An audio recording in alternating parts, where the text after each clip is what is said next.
Welcome everybody to this presentation this morning from Sean Morton in our health and social care. Sean is a digital lead and he is talking this morning about moving from telehealth to telelearning, physical assessment teaching in the virtual world. Okay, over to you, Sean. Thank you for allowing me to come and talk to you today about how I adapted the way I delivered a session on a pre-registration nursing program after we were all required to move online last year. And to give this a bit of context, we were asked to deliver a skills-based module online to about 180 students. My title, though, I do not think is particularly exciting, and neither do I think it is particularly innovative. But I sought to consider whether the current process of delivering healthcare in remote areas could be applied to the delivery of skills-based learning. So we all face that rapid change from face-to-face teaching to online home-based working last year. And to many of us, it surprised us to work from home and was probably a shock, and it certainly was for me. I am primarily a nurse, and I've always been hands-on, and I've always needed to be with people, working with people, and having a hands-on approach to what I do. So I did find that a challenge. And other colleagues who are in this call can probably empathize with this concept that delivery of hands-on programs is very difficult in a digital world. So what then is telehealth? As I've said, not a particularly new concept, but the World Health Organization defines telemedicine or telehealth as healing at a distance, and also the use of ICT to improve patient outcomes by increasing access to care and information. And this will include consultation, emailing of scans or sending of results through for remote viewing by somebody who will then give advice and offer support. Now, I think there are some challenges that have occurred with this concept of telehealth, and many of us have fallen into the trap of looking to ICT or the internet as a source of information, including symptoms that we may be experiencing. And some of you have probably heard of this, I think, affectionately named concept of Dr. Google.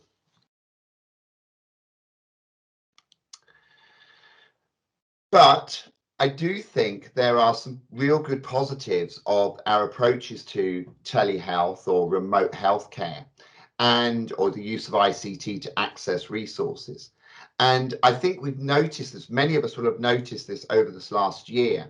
Many of you have probably received one of these notifications from the NHS stating that your lateral flow test or your coronavirus test is negative or hopefully not positive, but you probably all received that via text, via digital approaches.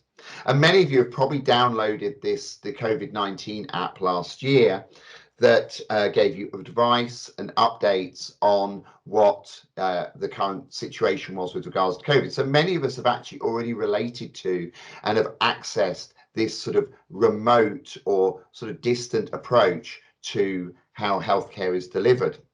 But I did state there is, I think, an unhelpful reliance sometimes on uses of healthcare. This notion that Dr. Google will see you now sort of thing. And looking, I haven't obviously provided it here because I don't have the time, but you can certainly look and see what people have inquired from Dr. Google. Is that headache that you've got now a tumor? Or is that chest pain you got after running? Are you having a heart attack? And the internet has, I think, this issue has exaggerated or enhanced our perceptions of what is wrong with us. And I think the advert here, albeit for not necessarily healthcare related in my area of the world, but actually does sum it up that actually we have relied on Dr. Google a little bit too much. But my reasons for including this slide and considering the unhelpful elements and the use of the internet, I think will become apparent later on in this presentation.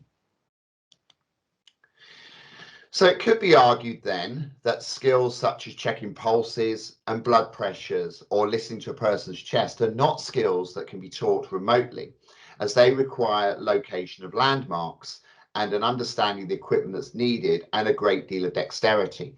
Many of you folks out there, if you've ever tried to do a blood pressure, you will soon realize you need a third pair of hands to try and navigate that when you first start doing it. So this was really, really challenging when it comes to doing healthcare skills. But what we were really lucky with this particular approach now was that these students had all been taught this in year one when we were actually allowed in the skills room. So they already had that underlying skill that they could bring forward into year two and apply it in this new world. So we were fortunate that actually the skills required on this module were not those hands-based approach. And while I really still believe that face-to-face teaching for skills is the best, I think this alternative offered a viable option. And as I said, clinical skills are broader than this. And for my particular presentation and for the module that I was referring to, these were things like observation, analysis, diagnosis, and planning of care. So these are the things that I was looking at with regards to this presentation. So what then is telehealth, teleteaching? Teaching at a distance, as I've said, the use of ICT to improve patient outcomes by increasing access to care and medical information. So what did I actually do? Well, we already had a lot of the resources. We already had the platform to deliver online sessions. We had Blackboard. We have skills rooms and resources already available. We had a telehealth concept that I think works. It works, and I therefore think it was transferable to what we were looking at with regards to this presentation. But again, I don't think I was doing anything innovative. I was using Blackboard Collaborate that many of us are probably already very familiar with. I was using a webcam. I was just doing it in an environment that was different. I would like to add, though, that these sessions were done when I was permitted into the building. So again, not particularly innovative. But what I do think has happened, my experiences of online teaching are that they're easier. You can have that roll out of bed concept to teaching and lectures. However, the challenges are for engagement. You cannot always see the students. You don't know if they've logged on and then cleared off. That Amazon delivery, though, the advantage is that if you're in a meeting and that Amazon delivery arrives, of course, you can then leave and collect it and then come back to the meeting. But I do think that these sessions we did were different and challenged, addressed some of these issues that we were looking at. So primarily they were student-led. These students were considered the clinician and I was the caller. And in this instance, these sessions were optional and they were presented by a person, myself, and with a mannequin as a patient.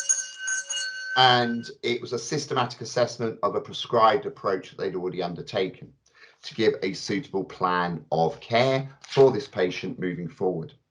So I was calling the patient as somebody would call somebody for a telehealth approach.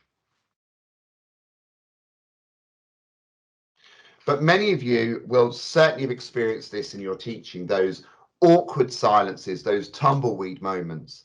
But I needed to create an environment where I was not in control and that I did not have the answers, and this is why they called in. However, I did prompt when was needed. And I think the challenge was that students did not want to appear that they got anything wrong or they made the wrong diagnosis. And I said earlier on, I would come back to this idea of Google, Dr. Google. As the student was at home, I think the student had the opportunity to look on the internet for certain things that they would actually do and actually applied those and mentioned those in the treatment of the patient.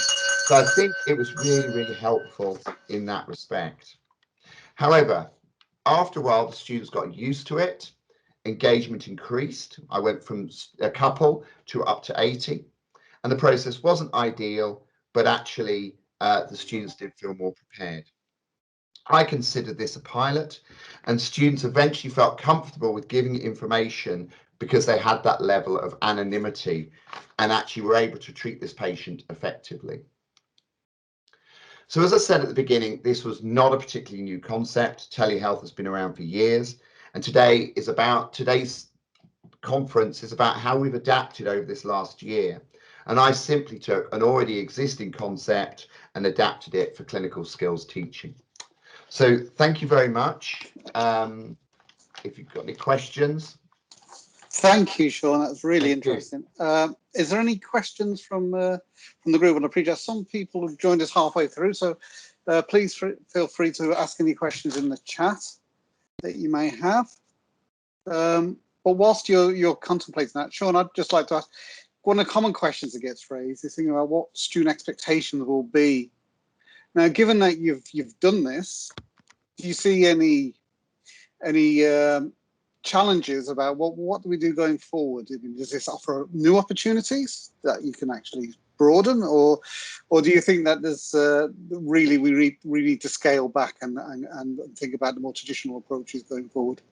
I think that's a great question, and I think actually there's a bit of both, Andy. I think first of all, I do think certain clinical skills can only be taught face to face. So like I said, blood pressures and I can't do those online really effectively, because I think I need to sort of be with somebody to do that.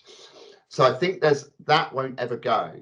But I do think moving forward, as we have challenges with physical space, as well as the way we can teach, I do think we have the opportunity to look at different ways of learning. And certainly as we sort of consider that, as I said, telehealth is increasing or is getting even better, that actually I think we can bring that into our teaching.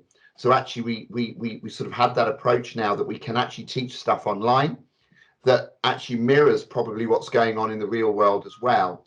So I think there's a bit of both. One is I think we need some of the traditional still, but I do think this has demonstrated to me that some of the stuff I can actually do online and teach a skills session online, because I'm looking at different sorts of sets of skills that don't require necessarily to be hands-on.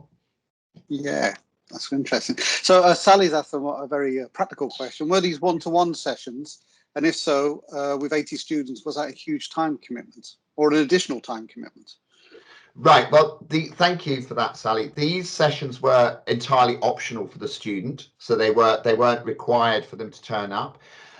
To be honest with you, whether it's 1 or 80 students, it didn't really make a difference, because I was able to manage the chat, and there was that level of anxiety that people didn't want to engage. So it really wasn't too onerous on me from that perspective.